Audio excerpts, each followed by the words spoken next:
Ng'ennaku z'omwezi 16 omwezi guno, Minisita omubeezi ow'ebyettaka Sam Mayanja yasinziira ku ofiisi y'ebyettaka e Bukalasa n'alagira aduumira poliisi e Nakaseke Ben Newamanya okukwata omubaka wa Lwemiyaga mu Paalamenti Theodore Ssekikubo ne yaliko omwogezi wa poliisi mu ggwanga era nga yaliko omubaka wa Kasanda Simeon Nsubuga ku bigambibwa nti wali emivuyo gye baakola ku ttaka okuli abatuuze ku kyalo Kirinda Kikoke mu ggombolola y'e Wakyato mu disitulikiti y'e Nakaseke. Okusinziira ku batuuze, Simeon Nsubuga agambibwa okuba nga yayisa ekiragiro eri abasajja be ne boonoona ebintu byabwe okuli kusenda ennyumba zaabwe, okubba n'okusala ebisolo byabwe ssaako n'ebirala. Era bino bye byawaliriza Minisita Sam Mayanja okulagira Simeon Nsubuga ne Ssekikubo bakwatibwe. Mu kuwanukula, Simeon Nsubuga ne banne baakaayukira Minisita Sam Mayanja ne bamulagira okwesonyiwa ensonga z'ettaka lino era ne bamusaba okubeetondera.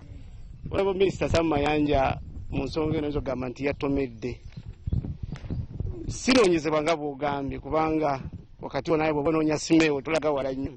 Nolwekyo ndi mwennyamivu olw'ensonga ezo naye mmanyi naye asigazeemu ak'obuntu aveeyo atangaze ate neetondere. Ensonga z'ettaka buli lukya zeeyongera okulinnya enkandago era Elukana Kagumba ayongedde okulumiriza ekibiina kya Simeon Nsubuga okulagira abatamanya ngamba abasala ente zaabwe ezisoba mu 5, embuzi, endiga, enkoko n'ebirala n'okwona ennyumba z'abatuuze kyokka nga baali bakimanyi bulungi nti kimenya mateeka. Omwami Ssekikubo ne Simeon Nsubuga nga Ssekikubo yava Lwamiyaga bajja ne bagwa ku ttaka ekiro baatuuka kiro n'abasirikale polisi bweyokatanawo ng'eteeka munda kakati ekyaddirira kwali kulya bisolo byaffe enkoko z'abalaalo baziridde embuzi baziridde kwalinako embuzi 27 oluswa batwala tetulina twetufunyeeko tikakano ebintu byaffe byonna eddagala twakozesanga eri ente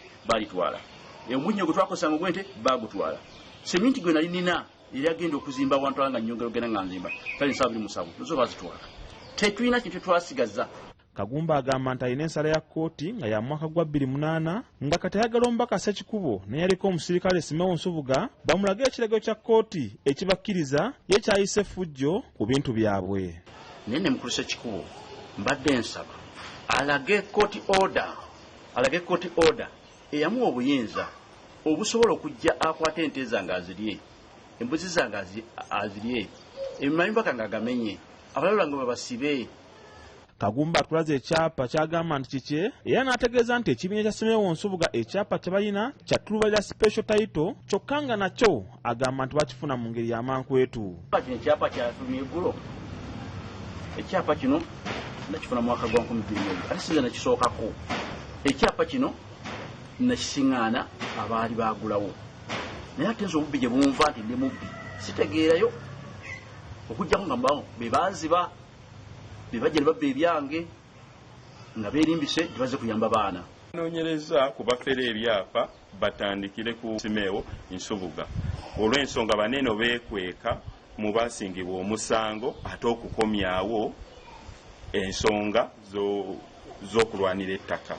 Abatuuze bagamba nti abasirikale okuli abapoliisi n'abamagye abayibwa ku ttaka lino nabo batandise okubayisa ng'ekyokuttale era nga baagala omukulembeze w'eggwanga Yoweri Kaguta Museveni ayingire mu nsonga zino. Leero wenjogerera poliisi yerikuuma abasirikale balingaana nteebereza nti olw'ensonga nti Nsubuga Simeewo yali mu poliisi akozesa mikwano gye okuli Okyom Direct Operations okubanga ettaka lyaffe lizingiddwako poliisi era essaawa za leero tetusobola lifunako access. Ettaka eryogerwako liri ku bagezi bwa Yika 5 nga likaayanirwa ab'enju ya Ezra Kaye ssaako Elukana Kagumba wabula ng'embiranye ey'amaanyi eri wakati wa Simeon Nsubuga ne Kirunda. Richard Mwanje, BBS Terefayina, Gambuuze.